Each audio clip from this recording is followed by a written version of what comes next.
जाने तरीके से कमी है, पीरान तरीके से बहुत बड़ी गल उलमा कराम से भी कमी है। मैंबर रसूल से बैठ के ना फिरका प्रस्ती में हवा दे रहे हैं।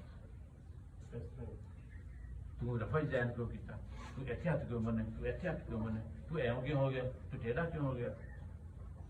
यार वो अल्लाह की बारगाह च खड़ा है, लाहत निगाह कम से किसी रद्द को ना देख, जान उस करीब को तू है कि वो पसंद। जागने वाले को महरूम के महरूम में द्वारों में रखा और सोने वाले से कहा सारी बुराई दे।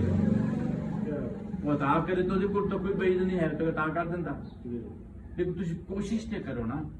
फिर देखो ना असं किसी को भी जाने ऐसे चीज मिलना ना तो जी पूछना कोई इलाके का MP है मैंने इस बात से रबी कि मिला पहले कैसे जाए साढ़े को एक पता कि असं रब न मिलना ना तो वह लाल का प्यारे का वास्ता देना, वो कि महबूब है।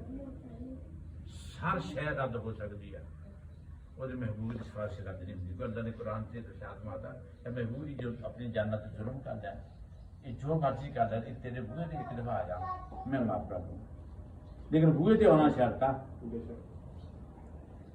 वो वसीले ना मंगना शर्त है। अगर नहीं मंग सकते ना तो फिर कोई फायदा नहीं है।